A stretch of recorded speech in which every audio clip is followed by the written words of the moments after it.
प्यारे बच्चों, हिंदी की कक्षा में आपका एक बार फिर से स्वागत है।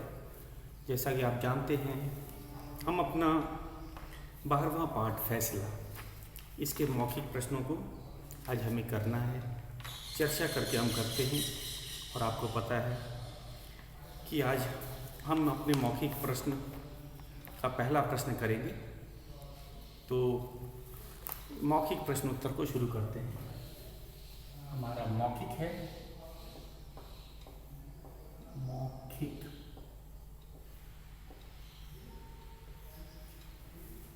प्रश्नोत्तर है। मौखिक प्रश्नोत्तर जैसा कि आप जानते ही हैं, निम्नलिखित प्रश्नों के उत्तर दो। निम्नलिखित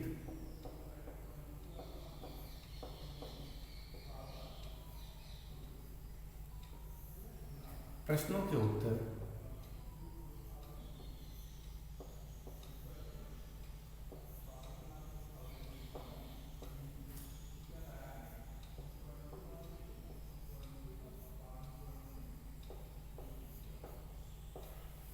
हमारा पहला प्रश्न है, आकाश में धुआं क्यों छाया था? प्रश्न है,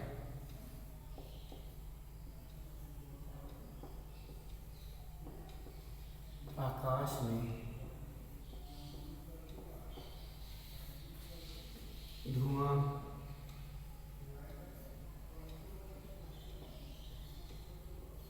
क्यों छाया था?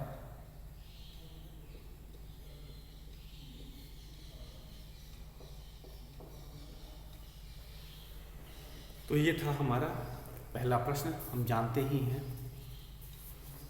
इसका हमें लघु प्रश्नों के रूप में उत्तर देना है बच्चों। इन प्रश्नों का उत्तर हम लघु प्रश्नों के रूप में देते हैं, या संक्षेप में उत्तर दीजिए ऐसे करके परीक्षा में आता है। संक्षेप का भी छोटा ही रूप होता है। कहने का मतलब उत्तर हमारा सटीक होना चाहिए, जितना पूछा जाए उतना ही हम बताते हैं। तो शुरू करते हैं। आकाश में धुआं क्यों छाया था? हमने पाठ में देखा, जब राजन शायद अपने पिता की मदद करके वापस घर की तरफ लौट रहा था, तो रास्ते में उसे धुआं दिखाई दिया और राजन बड़ा सूझबूझ, उसके पास बहुत समझदार था, सूझबूझ थी। वो जान गया कि धुआं है तो कहीं आग लगी होगी। तो वह जानने के लिए कि आग कहाँ लगी है, उसने धुएं का पीछा किया। तब उसने देखा कि जंगल में एक झोपड़ी में आग लगी थी और झोपड़ी से धुआं निकल रहा था। उसने फौरन झोपड़ी के पास वे पहुंचा। दूर से उसने खिड़की से झोपड़ी की जांच की कि कोई अंदर तो नहीं है, किसी को मदद की तो आवश्यकता नहीं है। उसके बाद उसने देखा कि एक सांप अंदर झोपड़ी में बंद है और उसे मदद की आवश्यकता है, नहीं तो वह आग में जलकर मर जाएगा। तो ये हमें कारण बताना है कि आकाश में धुआं क्यों छाया था, क्योंकि झोपड़ी में आग लगी थी। धुआं तभी होता है जब कहीं आग लगी होती। तो हम कहेंगे आकाश में धुआं छाया था क्योंकि एक झोपड़ी में आग लगी थी। तो हमारा सटीक उत्तर होना चाहिए। ज़्यादा बड़ा भी हम लोग नहीं लिखेंगे, संक्षेप में ही उत्तर रहता है। जितना पूछा जाता है हम उतना ही उत्तर देते हैं। तो क्या उत्तर हुआ? आकाश में धुआं क्यों छाया था? हम कहेंगे आकाश में धुआं छाया था क्योंकि एक झोपड़ी में आग लगी थी। या फिर इसको हम इस तरह से भी लिख सकते हैं, एक झोपड़ी में आग लगी थी इसलिए आकाश में धुआं छाया था। इसलिए आकाश में धुआं छाया था। तो ये हमारा लघु प्रश्न के रूप में है। आगे चलते हैं। ख, अगला प्रश्न है, राजन ने सांप की क्या मदद की? राजन ने सांप की क्या मदद की? तो सांप की मदद की, मैंने जैसे कि अब आपको बताया था, ये हम प्रश्न बदल देते हैं। अब ख प्रश्न पे चलते हैं। इसको इसका उत्तर लिखना नहीं बच्चों, ये मौखिक है। मौखिक हम मौखिक रूप से ही करते हैं, ओरली इसको करते हैं। तो इसको आपको समझना है, चर्चा करना है, और हम कहेंगे परीक्षा में अपने ही शब्दों में आपको इसे लिखना पड़ेगा। आगे ख प्रश्न, हमारा ख प्रश्न है, राजन ने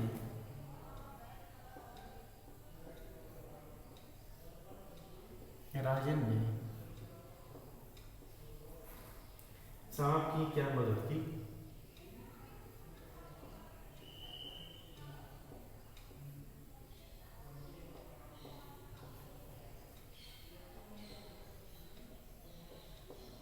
क्या मदद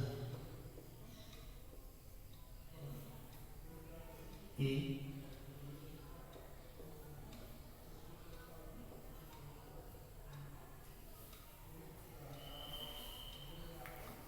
तो जैसा कि हम जानते ही हैं, राजन बहुत समझदार था। जब उसने जलती हुई झोपड़ी के पास में पहुंचा तो उसने मदद करने के लिए, उसे लगा कि शायद झोपड़ी में कोई इंसान भी हो, कोई बच्चा हो सकता है, तो उसने मदद के लिए झोपड़ी में सावधानी से दूरी से झांका खिड़की से। तो उसने क्या देखा कि झोपड़ी में तो कोई नहीं है, लेकिन एक सांप झोपड़ी के अंदर बंद है और उसे बाहर निकलने का रास्ता नहीं मिल रहा है, और झोपड़ी भी में भी आग लगी थी। तो इस समय किसको मदद करने की आवश्यकता थी? सांप की। तो राजन ने वही किया, उसने सांप की क्या मदद की, हमें ये बताना है। परीक्षा प्रश्न में है क्या मदद की। उसने दरवाज़ा खोल करके सांप को बाहर निकलने में मदद की। उसने कैसे दरवाज़ा खोला? क्योंकि भाई राजन भी तो बच्चा ही था और जंगल में वो अकेला ही था, आसपास कोई मदद के लिए भी नहीं था। तो उसने बड़ी सावधानी से, सूझबूझ से क्या किया, उसने एक लंबी सी बड़ी सी लकड़ी उठाई और लकड़ी से दरवाजे को धक्का दिया। झोपड़ी का दरवाज़ा था वो खुल गया और सांप को बाहर निकलने का रास्ता मिल गया, और सांप निकल के चला भी गया। तो एक तरह से कहेंगे कि हमने, राजन ने सांप को की जान बचाई। अगर राजन सही समय पे नहीं पहुंचता तथा सांप की मदद नहीं करता तो अवश्य ही वो सांप आग में, झोपड़ी के जलते आग में जल करके मारा जाता। तो ये था हमारा प्रश्न। क्या है, जरा प्रश्न के हिसाब से हम उत्तर लिखते हैं। राजन ने सांप की क्या मदद की? किस तरह से मदद की राजन ने? दरवाज़ा खोल करके सांप को बाहर निकलने में मदद की। तो पूरा वाक्य लिखेंगे, राजन ने सांप की मदद झोपड़ी का दरवाज़ा खोलकर सांप को बाहर निकलने में की। या हम ऐसे भी लिख सकते हैं, चलती झोपड़ी का दरवाज़ा खोलकर सांप को बाहर निकलने में राजन ने मदद की। तो हमारा दोनों ही उत्तर सही है और हम अपने अनुसार दोनों ही लिख सकते हैं।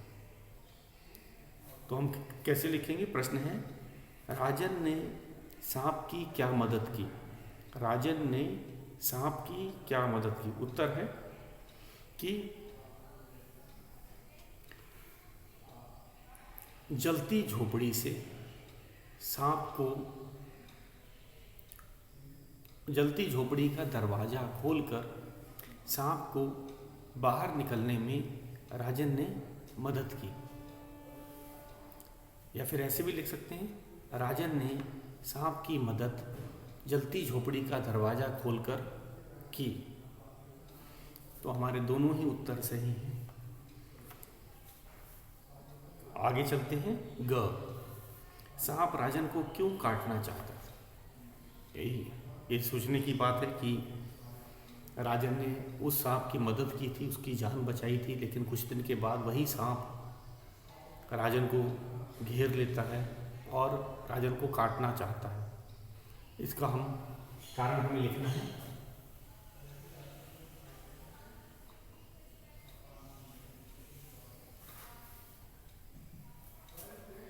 हमारा ग प्रश्न है,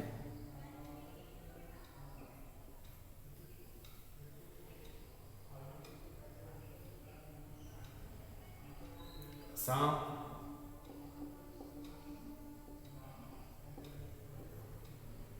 राजन को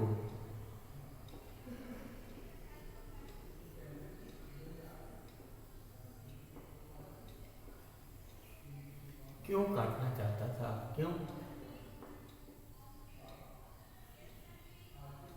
काटना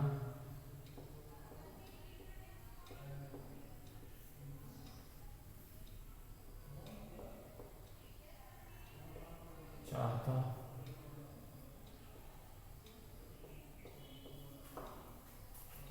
था? सांप राजन को क्यों काटना चाहता था? तो हमने देखा कि कुछ दिन बाद वही सांप राजन को, जब राजन अपने घर से पाठशाला जा रहा था तो रास्ते में मिलता है, और इस बार वह सांप राजन को डसना चाहता था या काटना चाहता था। क्यों? क्योंकि वह सभी मनुष्यों से दुखी था। उसके अनुसार मनुष्य की जो सेवा करता है, मनुष्य उनको कष्ट पहुंचाते हैं, उनको मार देते हैं। इसीलिए जो सांप था, राजन भी एक बच्चा था, राजन भी मनुष्य का बच्चा था, राजन भी मनुष्य था, हम कहेंगे राजन भी मनुष्य था। इसीलिए सांप राजन को काटना चाहता था। उसे लगता था कि सभी मनुष्य होते हैं वो बुरे होते हैं, और इसीलिए वह राजन को काटना चाहता था। शायद मनुष्यों से वह बदला लेने के लिए ही राजन को काटना चाहता था। तो इसमें है, हम कहेंगे प्रश्न हमारा है, सांप राजन को क्यों काटना चाहता था? सांप राजन को क्यों काटना चाहता था? तो हम कहेंगे सांप राजन को काटना चाहता था क्योंकि राजन मनुष्य था, और मनुष्य, सांप के अनुसार सभी मनुष्य बुरे होते हैं। तो ये भी सही है। बच्चों, इसमें आप देख रहे होंगे, हम जो जो प्रश्न बोल रहे हैं उसमें उत्तर सभी सही है, क्योंकि हम ये जो था, ये मनुष्य बुरे होते हैं, ये सांप की सोच है। और इसी कारण से सांप ने भी कहा था कि मनुष्य जो होते हैं, जो मनुष्य के साथ मनुष्य की सेवा करता है, मनुष्यों की भलाई करता है, मनुष्य उसे ही कष्ट पहुंचाते हैं और उनको मार डालते हैं। तो ये बात किसने कही थी? सांप ने। तो हमारा उत्तर भी उन्हीं के अनुसार होना चाहिए। तो सांप राजन को इसीलिए काटता था, सांप राजन को इसलिए काटना चाहता था क्योंकि राजन मनुष्य था, राजन मनुष्य था, और सांप के अनुसार सभी मनुष्य बुरे होते। तो ये भी है, ये भी सही उत्तर है। सांप राजन को काटना चाहता था क्योंकि राजन मनुष्य था, और सांप के अनुसार सभी मनुष्य बुरे होते हैं। तो ये भी सही उत्तर है। तो इसको भी आप परीक्षा में लिख देंगे, और ये हमारा, हम कहेंगे सटीक उत्तर है। जितना पूछा गया है हमने उतना ही उसका उत्तर लिखा है। अब आगे चलते हैं। घ, हमारा घ प्रश्न है, ये है हमारा मौखिक का अंतिम प्रश्न। जो मौखिक प्रश्न है उसका अंतिम है घ।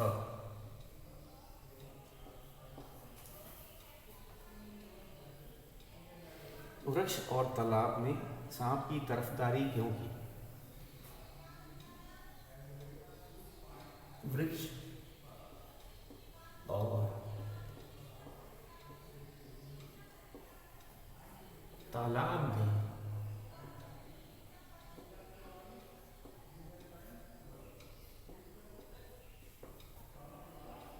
सांप की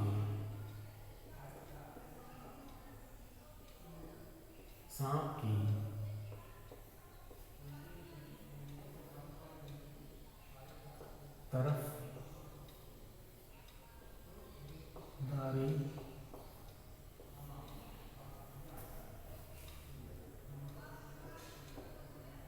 क्योंकि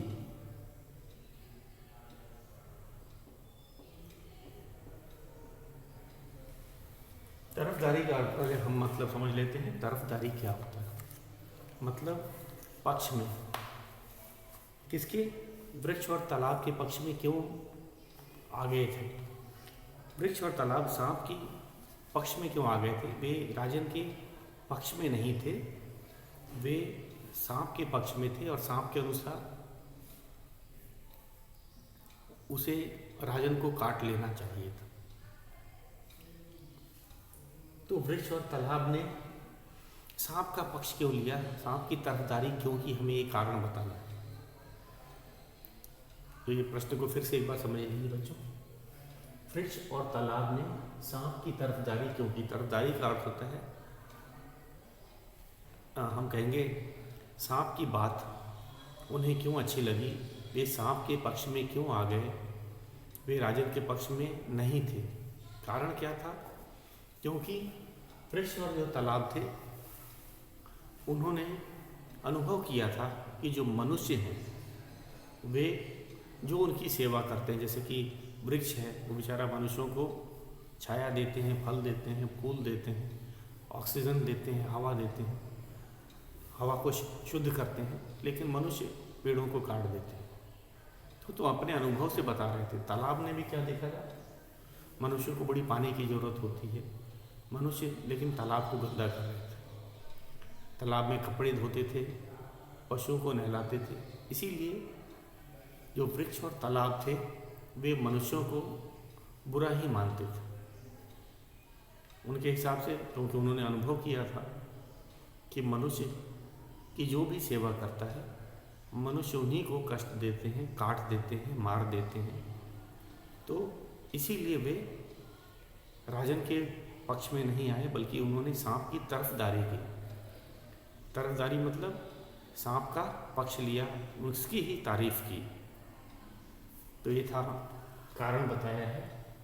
तो अब हम इसका उत्तर लिखेंगे। हमारा उत्तर है वृक्ष और तालाब ने सांप की तरफदारी क्यों की। वृक्ष और सांप ने सांप की तरफदारी की क्यों की। वृक्ष और तालाब ने सांप की तरफदारी की क्योंकि मनुष्य की जो सेवा करता है मनुष्य उसे ही कष्ट देते हैं, और राजन एक मनुष्य था। तो ये कारण था, राजन एक मनुष्य था। भाई मनुष्य का बच्चा भी तो मनुष्य होता है, तो राजन एक मनुष्य था और मनुष्य जिनकी सेवा करते हैं, मनुष्य की जो सेवा करता है मनुष्य उसे ही कष्ट देते हैं। ये किसका कथन था, ये वृक्ष का था और तालाब का था। तो ये हम उत्तर लिखेंगे। तो उत्तर कैसे लिख सकते हैं, दूसरा देखो, वृक्ष और तालाब ने सांप की तरफदारी की क्योंकि राजन मनुष्य था और मनुष्य अपनी सेवा करने वाले को कष्ट देते हैं, इसीलिए सांप की उन्होंने तरफदारी की। वृक्ष और तालाब ने सांप की तरफदारी की क्योंकि मनुष्य अपनी सेवा करने वालों को कष्ट देता है। तो ये था हमारा उत्तर। तो अपने हिसाब से हम लिख सकते हैं इन सबके उत्तर को। बच्चों अपने ही शब्दों में आपको लिखना है। तो एक चीज़ का ध्यान देना है, जब भी आप उत्तर लिखेंगे तो उत्तर सटीक लिखना है, जितना पूछा जाता है उतना ही उत्तर देना है। दूसरा, हमें छोटे वाक्यों का प्रयोग करना है, हमें सरल वाक्यों का, सरल मतलब कि उसमें ज़्यादा कठिन शब्द ना आए, नहीं तो कठिन शब्द गलत हो जाएगा। और वाक्य भी ज़्यादा बड़ा नहीं होना चाहिए, ज़्यादा बड़े वाक्य से भी गलती होने की संभावना रहती है। तो छोटा वाक्य और सटीक, जितना पूछा जाए उतना ही हम उत्तर देंगे। जैसे कि हमने, अब मैं एक बार दोहरा देता हूँ, जो मौखिक प्रश्नों में हमने जितना पूछा जाता है केवल उतना ही उत्तर हम लोग देते हैं। जैसे मैं एक एक करके अब अपने चारों मौखिक प्रश्नों को एक बार फिर से दोहरा देता हूँ। पहला है क, आकाश में धुआं क्यों छाया था? तो कहेंगे एक झोपड़ी में आग लगी थी इसलिए आकाश में धुआं छाया था। तो जितना पूछा हमने उतना ही बताया। दूसरा था हमारा ख, राजन ने सांप की क्या मदद की? तो लिखेंगे राजन ने सांप को जलती हुई झोपड़ी से बाहर निकालकर मदद की। तो ये भी सही है, राजन ने ही, या फिर हम ऐसे लिख सकते हैं, जलती हुई झोपड़ी का दरवाज़ा खोलकर राजन ने सांप की मदद की। जलती हुई झोपड़ी का दरवाज़ा खोलकर राजन ने सांप की मदद की। अब तीसरे प्रश्न में ग पे आ जाते हैं। सांप राजन को क्यों काटना चाहता था? तो कहेंगे राजन मनुष्य था और सांप के अनुसार सभी मनुष्य बुरे होते हैं, इसीलिए सांप राजन को काटना चाहता था। अगला और अंतिम घ प्रश्न, वृक्ष और तालाब ने सांप की तरफदारी क्यों की? वृक्ष और तालाब ने सांप की तरफदारी की क्योंकि मनुष्य अपने सेवा करने वाले को कष्ट देता है और मार देता है, यही कारण था। सांप ऐसा नहीं करते।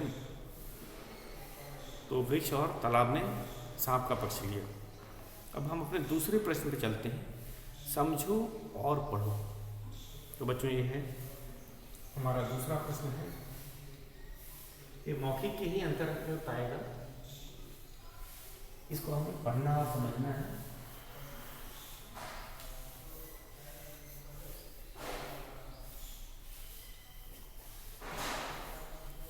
समझो और पढ़ो। दूसरा प्रश्न है, समझो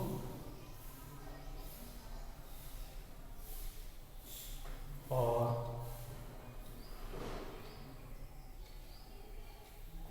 पढ़ो।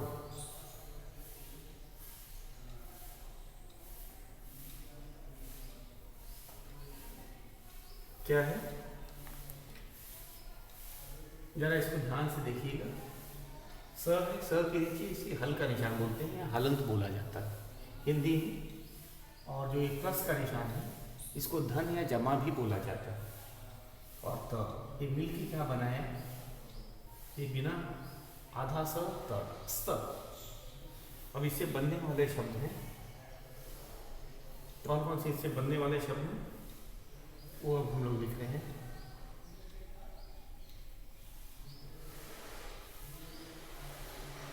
इससे बनने वाले शब्दों को यहाँ लिख के दिखाते हैं। बिस्तर,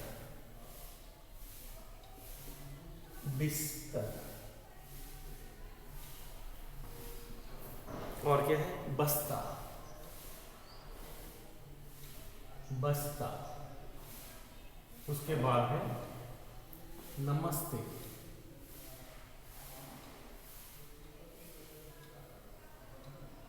तो तीन उदाहरण है। सबसे पहले आप हमें समझना है ये है क्या।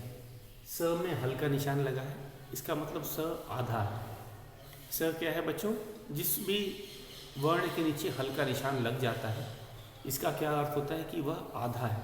आधा का अर्थ है उसमें वह केवल व्यंजन है, उसमें स्वर नहीं है, इसमें स्वर के बिना स है। हम कहेंगे स व्यंजन है।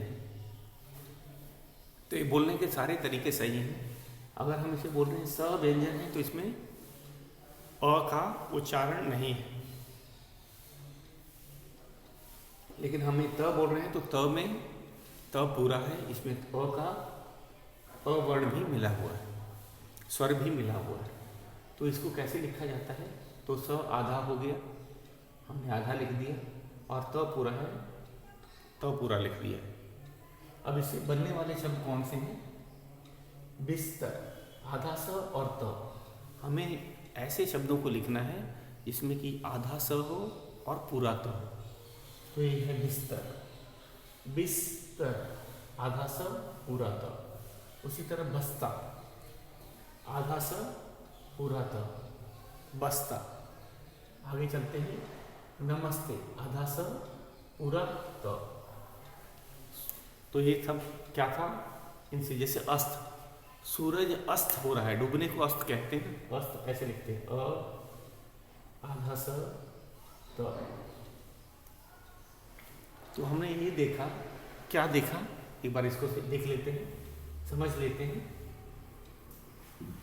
स हलंत का अर्थ होता है आधा स, क्योंकि उसमें अ का उच्चारण नहीं हो रहा होता, और या हम कहेंगे इसे स व्यंजन है।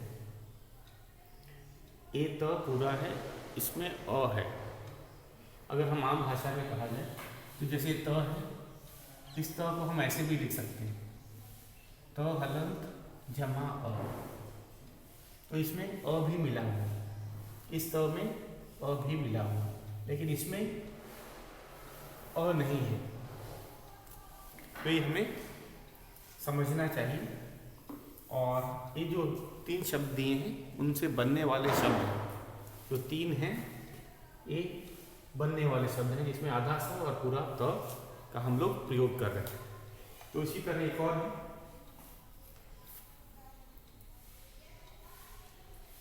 श जमा यह। अब आपको समझ आ गया, श में हलंत लगा है तो मतलब श आधा है। जिस भी वर्ण में हल का निशान या हलंत का निशान लग जाता है उस वर्ण को हम आधा मानते हैं, क्योंकि उसमें स्वर नहीं जुड़ा होता। तो हम इसको अगर लिखेंगे तो आधा श और पूरा य लिखेंगे। जैसे हमने इसमें लिखा था आधा स और पूरा त, तो ये हुआ श्य। और इससे बनने वाले कौन कौन से शब्द हैं जरा उसको आप देख लो। मनुष्य, इस पाठ में आया था, मनुष्य, मनुष्य पहला है। मनुष्य के बाद में है, हम कहेंगे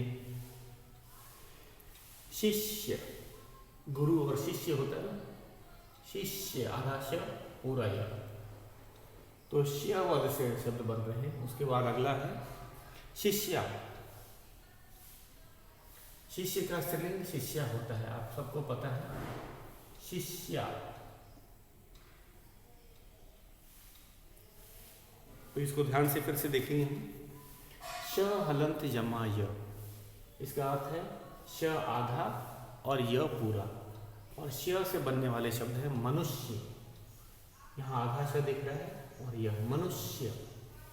उच्चारण कैसा है? मनुष्य। पढ़ना भी है तो इस श का उच्चारण कम हो रहा है। स्तर, इस स का उच्चारण कम है, देखोगे। बिस्तर, इस स को हम कम देर के लिए पढ़ रहे हैं क्योंकि ये स आधा है। क्या बोलेंगे? बिस्तर, ये स हम कम देर पढ़ रहे हैं। बस्ता, नमस्ते। उसी तरह श का श कम देर हम पढ़ेंगे। श आधा है तो उच्चारण में भी इसका ध्यान रखा जाता है, उसको कम देर पढ़ा जाता है। आधा जो शब्द होता है उसको हम कम देर पढ़ते हैं। जैसे अब मनुष्य का है, मनुष्य, श पे कम जोर है, हम लोग देते हैं, उसका उच्चारण ज़्यादा लंबा नहीं खींचते हैं। शिष्य, शिष्य, इस श को का उच्चारण हम कम देर करते हैं। और शिष्या, शिष्य और शिष्या में अंतर आपको पता है। शिष्य पुल्लिंग शब्द है और शिष्य स्त्रीलिंग शब्द है, ये आप जानते हैं। तो हल का निशान किसी भी वर्ण को आधा कर देता है। जिसके नीचे हल या हलंत का निशान लगा होता है, आज हम जानेंगे, जिसके नीचे, जिस भी वर्ण के नीचे हल का निशान या हलंत का निशान होता है वह वर्ण आधा हो जाता है और दूसरा वाला वर्ण पूरा रहता है। तो ये है शत, श बन गया सत, सत और ये श और यह श, जैसे मनुष्य और सत, सत से बिस्तर। तो ये था बच्चों हमारा पढ़ो समझो। बाकी जो इसके उदाहरण हैं हम इसे कल करेंगे। आज के लिए बस इतना है।